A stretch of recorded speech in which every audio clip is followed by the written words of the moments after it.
We're trying to lose a little weight.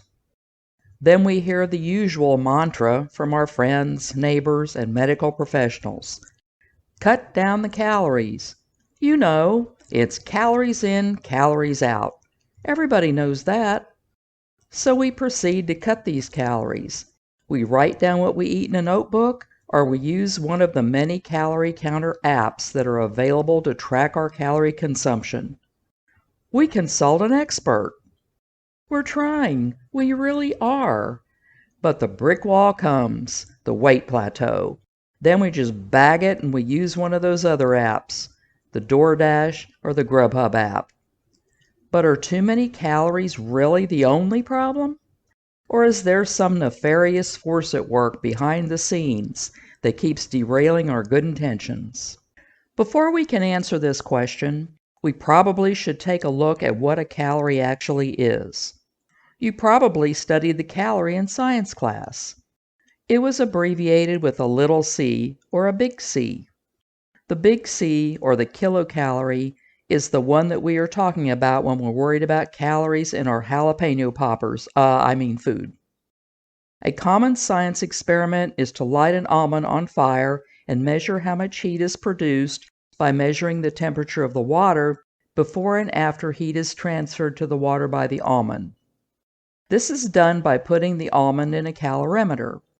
You then plug the numbers you got into a magic formula. Okay, it's not really magic. And you get the calorie count of the almond. You can do this experiment at home with cans or styrofoam cups. To do the experiment at home, you need a styrofoam cup with a lid, a thermometer, a stirring rod on which to place the almond, water, and an almond. Assembled, the picture looks like this, with the almond sitting on the ledge of the stirring rod in the water. And don't forget that magic equation. Q equals MC times T2 minus T1, where Q equals the amount of heat gained by the water in calories, M equals the mass of the water, C equals specific heat of the water, just stick a 1 in there, T2 equals final temperature of the water, and T1 equals the temperature of the water before the almond is put in the calorimeter. This will give us the amount of heat and calories captured by the water from the almond. The number for the calories you get in this experiment is not very accurate, as you will lose some heat to the air since there's not a perfect seal. The professionals measure calories by burning the food in a device called a bomb calorimeter. I'll leave a link in the description for a video on how a bomb calorimeter is used. Bomb calorimeters range in price from $15,000 to $40,000. A high school calorimeter is between $20 and $100. That's quite a difference. You can actually buy both types of calorimeters on Amazon, but then you can buy anything on Amazon. So we know how calories are calculated and that a calorie is a unit of energy. When we eat food, it is broken down by the digestive system and nutrients are extracted. Proteins are broken down into amino acids, fats are broken down into fatty acids, and carbohydrates are broken down into glucose. Proteins, carbohydrates, and fats all provide us with energy, but differ in how they are processed. This conversion of food into energy is called metabolism. Here's an interesting tidbit. When adjusted for body mass, toddlers burn the most calories per day. I don't think most parents would be surprised at this revelation. The belief has always been that if we eat more calories than we use, our bodies store the excess as fat. Although this is true to a certain extent, that's not all there is to it. Human beings are not bomb calorimeters. It's not just calories in, calories out. Calories in, calories out assumes that we have conscious control over whether we want to eat or not. In addition to the calories you consume, certain hormones tell you when you should start or stop eating. When you take in calories, the body must know what to do with them. This is when hormones enter the picture. Hormones are chemical messengers that coordinate different functions in your body. The hormones that affect your body weight are insulin, leptin, ghrelin, cortisol, estrogen, neuropeptide Y, glucagon-like peptide 1, cholecystokinin, and peptide YY. When you eat, the digestive system breaks down the food into nutrients the body can use. As discussed previously, proteins are broken down into amino acids, fats into fatty acids, and carbohydrates into glucose. In response to the rising glucose levels in the blood, the pancreas secretes insulin. The job of insulin is to take glucose from the blood and move it into the cells to be used as energy. When we eat carbohydrates, we end up with more glucose than we need. Insulin then stores the excess by converting it into glycogen in the liver, which is called glycogenesis. If the liver gets to the point where it can't take any more glucose, the excess will be converted to fat, which is called de novo lipogenesis. At night, when you're asleep, the stored glycogen in the liver is broken down into glucose. This is important so that you don't die, which would be a real buzzkill. If you don't eat for a long period of time, for example, if you're in a fast, and your liver glycogen is exhausted, the body will make glucose from fat, a process called gluconeogenesis. If everything is functioning normally, high insulin levels encourage glucose and fat storage, while low insulin levels lead to glycogen and fat burning. A person runs into problems when the pancreas must secrete more and more insulin to move high levels of glucose out of the blood and into body cells. This is called insulin resistance, because more and more insulin is needed to move glucose into the cells. As time goes by, blood glucose is out of normal range on your A1C test. This test measures the glucose that is carried on the hemoglobin. When your A1C rises above 6, prediabetes and then diabetes is diagnosed. You take the A1C test every 3 months because red blood cells have an average lifespan of 3 months. So why does insulin resistance happen? Type 2 diabetes is a dietary disease, a disease of too much sugar. Years of poor diet with the pancreas working its little self to death by secreting more and more insulin until it finally catches up to you. Finally, you become insulin resistant. Then you end up with elevated glucose levels and your doctor wants to have that chat with you. If you look at carbohydrates, proteins, and fats and their effect on your insulin levels, you will find that all of them elevate your glucose to some extent. They're supposed to. This is illustrated by this graph. As you can see, you get the highest glucose spike with carbs, with fat having the least impact on your blood sugar. In addition, snacking all day keeps glucose levels elevated, causing more insulin to be secreted. Insulin is a fat storage hormone, so consistently elevated insulin levels cause you to gain weight. Sometimes you can see this in diabetics that take insulin shots. This is why type 2 diabetics that are diet controlled practice low-carb eating as well as intermittent fasting. Intermittent fasting is a fancy way of saying you don't eat between meals or only eat 1 or 2 meals a day. According to dietdoctor.com, low-carb diets can be classified as liberal, moderate, or ketogenic. The reduced carbs prevent insulin spikes, and the intermittent fasting prevents insulin levels from being elevated all day long. It prevents your pancreas from looking like this. In addition, improving insulin sensitivity by exercising and eating more omega-3 fatty acids, for example fish, also helps.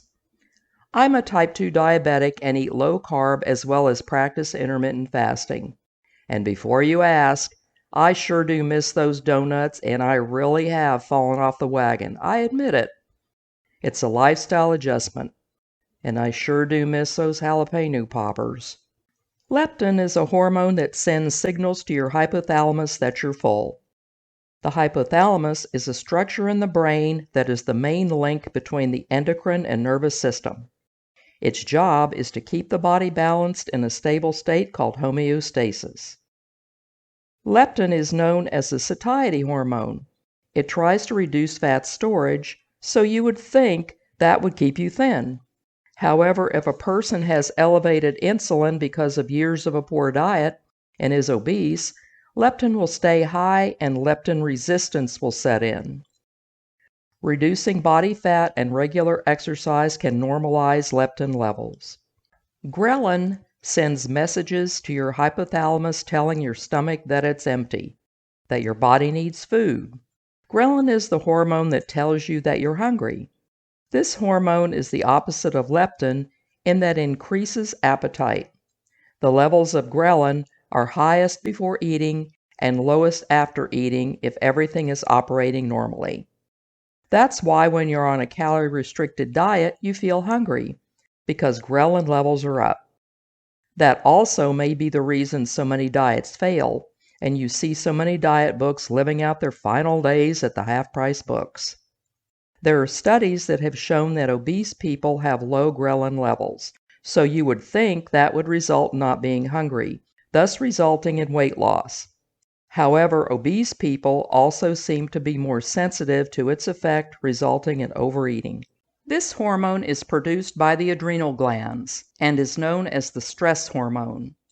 The adrenal glands sit on top of the kidneys and produce hormones that regulate metabolism. This hormone triggers what is normally called the fight or flight response. Cortisol enhances glucose availability, producing energy for muscles so you can either run away or fight whatever is attacking you. After the dangerous situation has passed, cortisol levels go back to normal, or they should. Although this hormone is important, it shouldn't be chronically high. The body is adapted to short-term increase in cortisol and glucose levels, but not long-term. When cortisol levels stay elevated, this may lead to heart disease, diabetes, low energy, high blood pressure, and weight gain. But why do cortisol levels stay elevated in the first place? Lifestyle factors such as chronic stress and poor sleep habits may contribute to this. Sleep deprivation is a chronic stressor. Chronic stress causes cortisol levels to remain high, which increases insulin levels. Remember, insulin is a fat storage hormone. Neuropeptide Y stimulates appetite and decreases energy expenditure in response to fasting. It is activated in fat tissue and may increase fat storage in the abdomen. Abdominal fat is associated with metabolic syndrome, a condition unfortunately I'm familiar with. The symptoms of metabolic syndrome are high blood pressure, high blood glucose, low HDL, high triglycerides, and abdominal obesity. Glucagon-like peptide 1 is produced in the gut. It helps to keep blood sugar levels stable and makes you feel full. Studies have shown that people that are obese may have problems with GLP-1 signaling. GLP-1 is sometimes added to diabetes meds to help people lose weight. Cholecystokinin, or CCK, is another satiety hormone like GLP-1. It makes you feel full and is important for energy production and digestion. It also increases the release of leptin. Remember, leptin is also a hormone that makes you feel full. People that are obese may have a reduced sensitivity to CCK, which could lead to overeating, which reduces sensitivity further. You are then stuck in one of those unfortunate loops. Peptide YY, or PYY, is a hormone that decreases appetite. It may be lower in people that are obese, which may lead to overeating. Then we come to genetics. Yes, you can fall back on the "it's in my genes" excuse if you want to. American psychiatrist Dr. Albert Stunkard was well known for his studies of binge eating disorder in the 1950s. He studied 540 adoptees as well as twins, both identical and fraternal, that had been separated at birth and raised separately. He found that the weight of the adoptees had little relationship to the weight of their adoptive parents, but did have a relationship to their biological parents. He also found that twins raised apart from each other had more in common with their biological parents than adoptive parents when it came to their weight. Being a woman that is quite a few years past menopause, is battling metabolic syndrome, as well as what I put in my mouth, I found the subject of how hormones control body processes to be pretty interesting. So, what is it? Is it calories, hormones, genetics, stress, jalapeno poppers? What? Tell me the answer. Well, research is ongoing, of course. Just because this is a list of things doesn't mean they are mutually exclusive. They can all be true, or just a few of them for each individual. This video is obviously not long enough to really get into the weeds. I'll leave an informational link in the description. I also recommend Dr. Jason Fung's book, The Obesity Code, for more detailed information. Dr. Fung also talks about set point and the science of diet, which I didn't address in this video. I hope you enjoyed this video and got some information out of it as I try to get the skinny on this complex subject. Hopefully I didn't cut too much of the fat to keep it at a reasonable length. Remember to like and subscribe and ring that notification bell to show this old girl some love.